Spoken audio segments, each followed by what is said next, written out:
Welcome to SF Commercial Property Conversations with Bruce Bean, where Bay Area investments meet expert insights.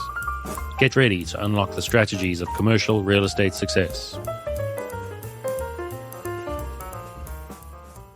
So today we have Greg Margotich with us, and Greg is out in the Reno area in his car right now, but we are having a wonderful conversation about TRIC, which is a gigantic development in the Reno area. And Greg has a 20-acre site near there that he is developing with a variety of things. So Greg, it's great to have you. If you wouldn't mind just going through a little history of how you got to where you are, that would be wonderful to hear. Well, appreciate that. Yeah, happy to. So I started my career basically in 1977 when I got back from school, and I got my broker's license. And my mom and dad were in the real estate business prior to that, and my dad was in the construction business. So I got introduced through those avenues, if you will. So it was a good introduction, and I really wanted to get into that space. Started in residential, but that didn't last long. I was kind of enamored in the commercial sector, although I found out later on that residential wouldn't be so bad either.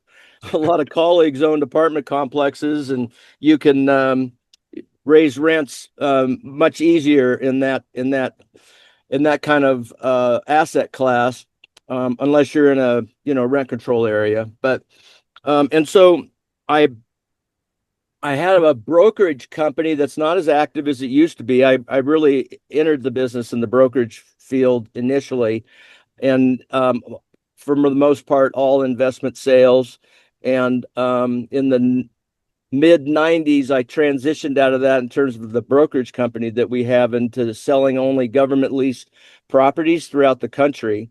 And that's how you get to know a lot of people throughout the country. And if one developer is building an FBI building in Denver and they're building a Social Security in Memphis or something, then you're all of a sudden all over the country. It's not really you, it's the client base.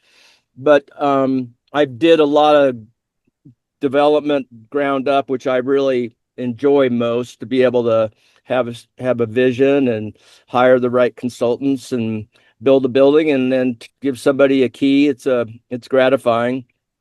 I'm curious. I'm curious. I saw that did you actually build the FBI building in Denver? No, I sold it for a developer out of Nashville. Cool. That is great. So getting into the government contract world sounds very interesting. Yeah, there are times it's not very interesting, actually. It's painful. As government is, they don't move very quickly, and that's frustrating. But for the most part, my involvement was dealing with owners or buyers that wanted to acquire government leased assets.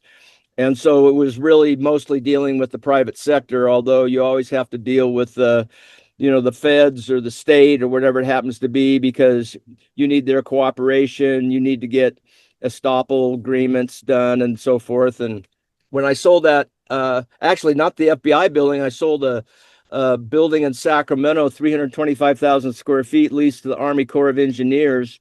Oh, wow. In the state of California. And that was in 97. That was one of the very first government leased property sales I made. And there were 80 amendments to the lease. Oh God. And the government would issue an amendment if it was supposed to be a period instead of a semicolon. Now I'm exaggerating, but it just kind of gives you a sense.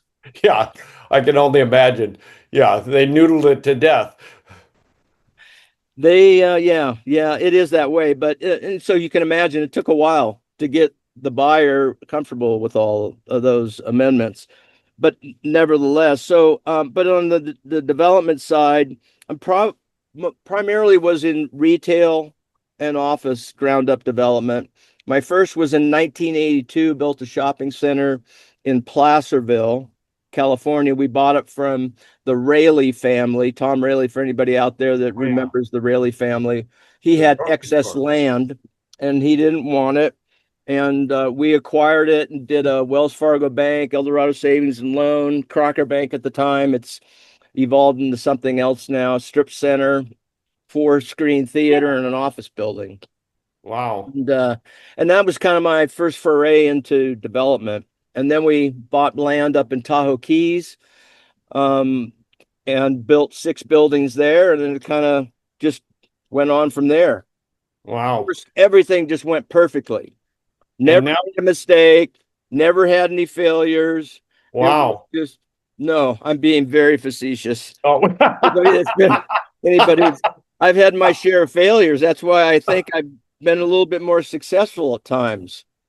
Well, the real estate does go through cycles. There's no doubt about it. Yeah. And partners.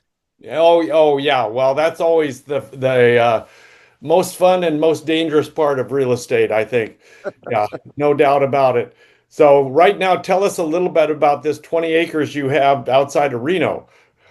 Yeah. So Silver Springs is east of Carson City, about 25, 30 minutes.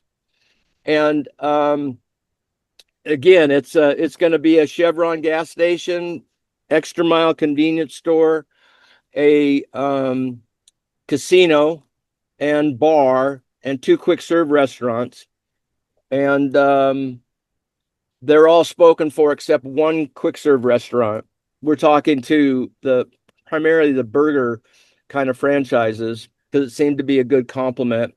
And then 20 Tesla supercharged stations, and then 150 plus or minus RV stations, or RV units, I should say, on in an RV park. So we're going to develop all that and on that 20 acres. Wow. And then maybe eventually, if you can, you're going to go into manufactured housing. Well, yeah, we know that it's a huge demand given TRIC. I kind of had a general understanding of this area, but in the last 6 months, I've learned a lot. This TRIC complex center, whatever you want to call it, it's over 100,000 acres, and it's Okay. primarily controlled by just a couple groups. Hard to believe or not. Tesla was the first to enter. In 2014, they now have over 12 million square feet under roof, and it's their battery mega factory. And now Apple's there, and Google, Microsoft is under construction. There's all kinds of other ancillary kinds of companies.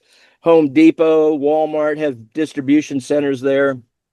I don't know how many people. I'm trying to find out when you and I talk, Bruce. I want to say it's over 25,000 employees.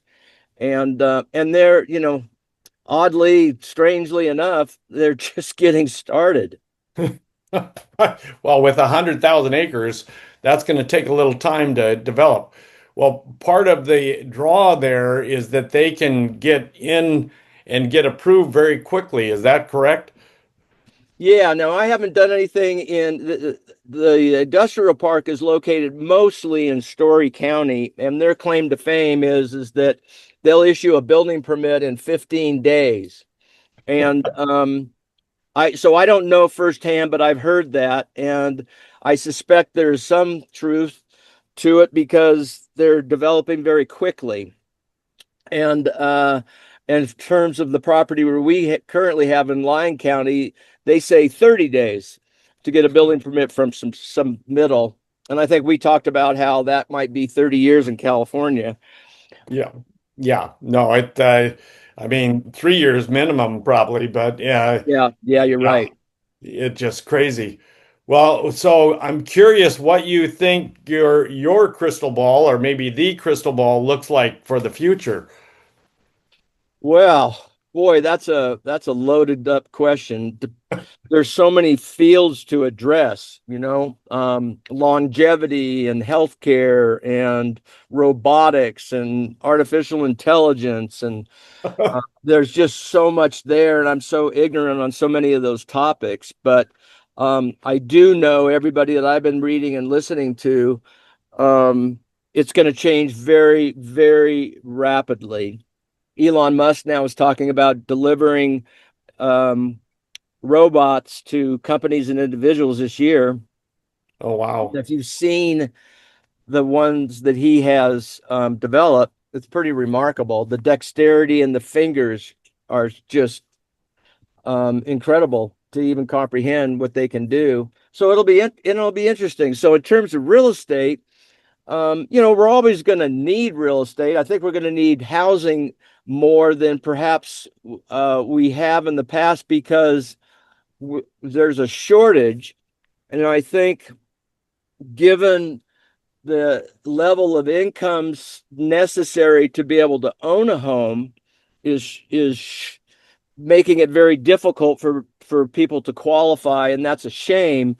And that means that I think there's going to be more development of multifamily housing. Yeah, no, the And rental market. that's kind of a sad scenario, but I guess remains to be seen. So I don't know if that tells you enough. I'd like to be more confident in what I think is going to happen, but I think with so many things happening in so many different areas and arenas, I'm just not bright enough, I think, or knowledgeable enough to prognosticate what our future, short term, long term, whatever. I just know that we have to condense time so much to get our head around it, because what used to take 10 years is now taking 10 months, 10 days, whatever. Exactly.